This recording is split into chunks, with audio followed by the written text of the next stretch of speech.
नमस्कार दोस्तों, स्वागत है आपका एक और नए वीडियो में। तो आज की हमारी कहानी कहती है कि अपनी हद से ज्यादा आराम और आलस्य इंसान को बर्बाद कर ही देता है। मेहनत, शांति और धैर्य से हर कोई चीज प्राप्त की जा सकती है। ऐसा गौतम बुद्ध ने कई सालों पहले अपने शिष्यों से क्यों कहा था? इसके पीछे का रहस्य क्या है? आज इसी रहस्य को हम उनकी कहानियों के माध्यम से समझेंगे। तो बिना देर किए चलिए उन कहानियों की शुरुआत करते हैं। पहली कहानी एक बार की बात है। एक शक्तिशाली राजा घने वन में शिकार कर रहा था। अचानक आकाश में बादल छा गए और मूसलाधार वर्षा होने लगी। सूर्य अस्त हो गया और धीरे धीरे अंधेरा छाने लगा।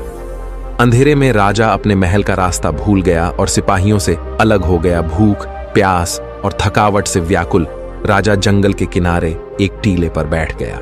थोड़ी देर बाद उसने वहां 3 बालकों को देखा। तीनों बालक अच्छे मित्र थे। वे गांव की ओर जा रहे थे। राजा ने कहा, सुनो बच्चों, जरा यहां आओ। राजा ने उन्हें अपने पास बुलाया। बालक जब वहां पहुंचे तो राजा ने उनसे पूछा, क्या कहीं से थोड़ा भोजन और जल मिलेगा? मैं बहुत प्यासा हूं और मुझे भूख भी बहुत लगी है। बालकों ने उत्तर दिया, अवश्य, हम घर जाकर अभी कुछ ले आते हैं। वे एक गांव की ओर भागे और तुरंत राजा के लिए जल और भोजन ले आए। राजा बच्चों के उत्साह और प्रेम को देखकर बहुत प्रसन्न हुआ। राजा बोला, प्यारे बच्चों, तुम लोग जीवन में क्या करना चाहते हो? मैं तुम सबकी सहायता करना चाहता हूं। कुछ देर सोचने के बाद एक बालक बोला, मुझे धन चाहिए। मैंने कभी 2 समय की रोटी नहीं खाई है, कभी सुंदर वस्त्र नहीं पहने हैं, इसलिए मुझे केवल धन चाहिए। राजा मुस्कुराकर बोले, ठीक है, मैं तुम्हें इतना धन दूंगा कि जीवन भर सुखी रहोगे। ये शब्द सुनते ही बालकों की खुशी का ठिकाना न रहा। दूसरे बालक ने बड़े उत्साह से पूछा, क्या आप मुझे एक बड़ा सा बंगला और घोड़ा गाड़ी देंगे? राजा ने कहा, अगर तुम्हें यही चाहिए तो तुम्हारी इच्छा भी पूरी हो जाएगी। तीसरे बालक ने कहा, मुझे ना धन चाहिए ना ही बंगला गाड़ी। मुझे तो आप ऐसा आशीर्वाद दीजिए जिससे मैं पढ़ लिख कर विद्वान बन सकूं और शिक्षा समाप्त होने पर मैं अपने देश की सेवा कर सकूं। तीसरे बालक की इच्छा सुनकर राजा बहुत प्रभावित हुआ। उसने उसके लिए उत्तम शिक्षा का प्रबंध करवाए। वह परिश्रमी बालक था, इसलिए दिन रात एक करके उसने पढ़ाई की और बहुत बड़ा विद्वान बन गया।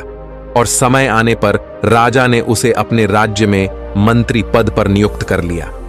एक दिन अचानक राजा को वर्षों पहले की उस घटना की याद आई। उन्होंने मंत्री से कहा, वर्षों पहले तुम्हारे साथ जो 2 और बालक थे, अब उनका क्या हाल चाल है? मैं चाहता हूं कि एक बार फिर मैं एक साथ तुम तीनों से मिलूं। अतः तुम कल अपने उन दोनों मित्रों को भोजन पर आमंत्रित कर लो। मंत्री ने उन दोनों को संदेश भेजवा दिया और अगले दिन सभी एक साथ राजा के सामने उपस्थित हो गए। आज तुम तीनों को एक बार फिर साथ देखकर मैं बहुत प्रसन्न हूं। इसके बारे में तो मैं जानता हूं, पर तुम दोनों अपने बारे में बताओ। राजा ने मंत्री के कंधे पर हाथ रखते हुए, जिस बालक ने धन मांगा था, बहुत दुखी होते हैं, बोला, राजा साहब, मैंने उस दिन आपसे धन मांगकर बड़ी गलती की।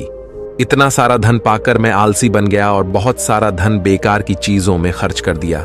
मेरा बहुत सा धन चोरी भी हो गया और कुछ वर्ष में ही मैं वापस उसी स्थिति में पहुंच गया जिसमें आपने मुझे देखा था।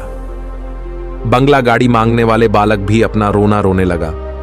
महाराज, मैं बड़े ठाठ से अपने बंगले में रह रहा था, पर वर्षों पहले आई बाढ़ में मेरा सब कुछ बर्बाद हो गया और मैं भी अपने पहले जैसी स्थिति में पहुंच गया। उनकी बातें सुनने के बाद राजा बोले, इस बात को अच्छी तरह गांठ बांध लो। धन संपदा सदा हमारे पास नहीं रहते, पर ध्यान जीवन भर मनुष्य के काम आता है और उसे कोई चुरा भी नहीं सकता। शिक्षा ही मानव को विद्वान और बड़ा आदमी बना सकती है, इसलिए सबसे बड़ा धन विद्या ही है। तो दोस्तों, अब चलिए बढ़ते हैं हमारी दूसरी कहानी की तरफ। एक बार की बात है, महात्मा बुद्ध की सबसे प्रिय और निकटतम शिष्य आनंद कहीं जा रहे थे। रास्ते में उसने देखा कि एक अधेड़ उम्र का आदमी चट्टान पर बैठा रो रहा है। ये देखकर आनंद वहीं रुक गए और उस आदमी के पास जाकर उससे उसकी उदासी का कारण पूछा। उस आदमी ने अपने आंसू पोंछते हुए कहा, मैं पास के गांव में रहने वाला एक बदकिस्मत व्यापारी हूं। मैं जो भी काम करता हूं वह गलत हो जाता है। व्यापार की चाह में मैंने अपनी मां और पत्नी के गहने खो दिए, अपना परिवार खो दिया और अब अपना भी घर और खेत गिरवी रख दिया है। मुझे लगता है कि मेरी किस्मत खराब है। उसकी बात सुनकर आनंद ने कहा, तुम्हें किसने कहा कि तुम्हारी किस्मत खराब है?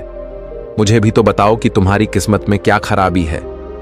शख्स ने बताया कि पहले वह खेती करता था, लेकिन हर साल इसमें घाटा हो जाता था। कभी सूखा पड़ा तो कभी अतिवृष्टि से फसल खराब हो गई, कभी आवारा जानवर फसल को नुकसान पहुंचाते हैं, तो कभी कीड़े मकोड़े और बीमारियां फसल को बर्बाद कर देती हैं। खेती से मेरे परिवार का गुजारा ठीक से नहीं हो पाता था, जिसके कारण मैंने खेती छोड़ दी और बिजनेस करने का फैसला किया। मैंने अपनी पत्नी के गहने बेचकर अपना व्यवसाय शुरू किया, लेकिन मेरा व्यवसाय नहीं चला। शुरुआत में मेरे परिवार के सदस्यों ने मेरी आर्थिक मदद की और मेरा समर्थन किया, लेकिन जैसे ही मुझे घाटा होने लगा, मेरे परिवार के सदस्यों ने भी मुझे छोड़ दिया और उन्होंने मुंह मोड़ लिया मुझसे। अब वे मुझे देखकर नजरें फेर लेते हैं और अपने परिवार की गरीबी और दुर्दशा के लिए मुझे जिम्मेदार ठहराते हैं। अब मुझे लगने लगा है कि मेरा जीवन निरर्थक है। अक्सर मेरे मन में विचार आते हैं कि मुझे अपना जीवन समाप्त कर लेना चाहिए, और आज मैंने ऐसा कर लिया। यहां आत्महत्या करने आए थे, लेकिन मेरी हिम्मत नहीं हो रही थी, इसलिए मैं इस पत्थर पर बैठकर रो रहा था। दूसरी ओर मेरा एक दोस्त है। हम दोनों ने एक साथ व्यवसाय शुरू किया, लेकिन वह आगे बढ़ गया और मैं पीछे रह गया। मेरी असफलता के कारण वह मुझे हर समय अपमानित करने की कोशिश करता रहता है और वह अक्सर मेरे पास आता है। वह अपनी सफलता के बारे में बड़ी बड़ी बातें करता है। वह मेरे परिवार को बताता है कि उसने कितनी मेहनत करके इतना बड़ा व्यवसाय खड़ा किया है, और वह अक्सर मुझे, मेरी पत्नी और मेरे माता पिता को अपने फलते फूलते व्यवसाय की कहानियां सुनता है, जिससे मेरा परिवार प्रशंसा करता है। लेकिन वे मेरे बारे में बुरा बोलते हैं। वे मुझे निकम्मा और कमजोर दिमाग वाला कहते हैं। मेरी पत्नी और माँ मुझे हर बात पर ताना मारते हैं, जिससे मुझे बहुत दुख होता है, और कभी कभी मुझे अपनी असफलता पर गुस्सा आता है, लेकिन मैं समझ नहीं पाता क्या करें। यह सुनकर भिक्षु आनंद ने पूछा, आपको किस बात से दुख होता है? आपकी अपनी असफलता या आपके मित्र की सफलता? सवाल सुनकर उस आदमी ने एक पल सोचा और फिर कहा, सच बताऊं तो मुझे अपनी असफलता पर उतना दुख नहीं होता जितना अपने दोस्त की सफलता पर होता है। भिक्षु आनंद ने अगला प्रश्न पूछा, यदि आपका मित्र व्यवसाय में असफल हो जाता और आप सफल हो जाते तो क्या आप खुश होते? व्यक्ति ने कहा, हां, मुझे बहुत खुशी होगी। आनंद ने कहा, मतलब आपकी खुशी आपके दोस्त पर निर्भर करती है। अगर वह चाहे तो आपको खुश कर सकता है, और अगर वह चाहे तो आपको दुखी भी कर सकता है। आप खुद से न तो खुश हो सकते हैं और ना ही दुखी। भिक्षु। आनंद की बातें सुनकर वह व्यक्ति कुछ देर सोच में पड़ गया और फिर बोला, आपकी बातें सुनकर मुझे कुछ आशा जगी है। तब भिक्षु आनंद ने कहा, जब हम किसी चीज की आशा करते हैं तो हम उस पर निर्भर हो जाते हैं, फिर हमारा सुख दुख भी उस पर निर्भर होने लगता है। इसलिए सबसे अच्छा है कि आप खुद से ही उम्मीद करना शुरू कर दें। जब आप ऐसा करते हैं और साथ ही मेहनत और ईमानदारी से काम करते हैं तो आपको सफलता जरूर मिलेगी। आप सोचते हैं कि आपका दोस्त आपको नीचा दिखाने के लिए आता है, वो आपको दुखी करने के लिए आता है, लेकिन अगर आप ईमानदारी से सोचें तो वो जो बातें कहता है वह सच होती है। आपको उनके संघर्षों और अनुभवों के बारे में बताता है। आप उन चीजों से बहुत कुछ सीख सकते हैं। आपको उनका आभारी होना चाहिए कि आपको घर बैठे इतने सारे अनुभव मिल रहे हैं। उन अनुभवों का लाभ उठाएं, नई शुरुआत करें, ईमानदारी से काम करते रहे, कभी नहीं हार मानो। एक दिन तुम्हें सफलता अवश्य मिलेगी। आज तुम इसे दुर्भाग्य या बुरा समय कह रहे हो, एक दिन बदलेगा और इसके साथ ही तुम्हारी सोच और विचार भी बदल जाएंगे। और देखिए, जब आपका अच्छा समय शुरू होगा तो आपके दोस्त भी आपको उसकी सफलता की कहानी नहीं बताएंगे। फिर उससे आपको अपनी असफलताओं और परेशानियों के बारे में बताने दे, ताकि आप उसकी बात सुनकर भ्रमित हो जाएं। आपका आत्मविश्वास हिल जाता है और आप गलत निर्णय ले सकते हैं, लेकिन उस समय भी आपको अपनी बुद्धि का इस्तेमाल करना होगा और खुद पर भरोसा रखना होगा। जिस तरह आज आपका दोस्त आपको दुखी करने के लिए आएगा, उसी तरह वह उस समय भी आपको बनाने के लिए आएगा, क्योंकि जैसे तुम्हें उसे दुखी देखकर आनंद आता है, वैसे ही उसे भी तुम्हें दुखी देखकर आनंद आता है।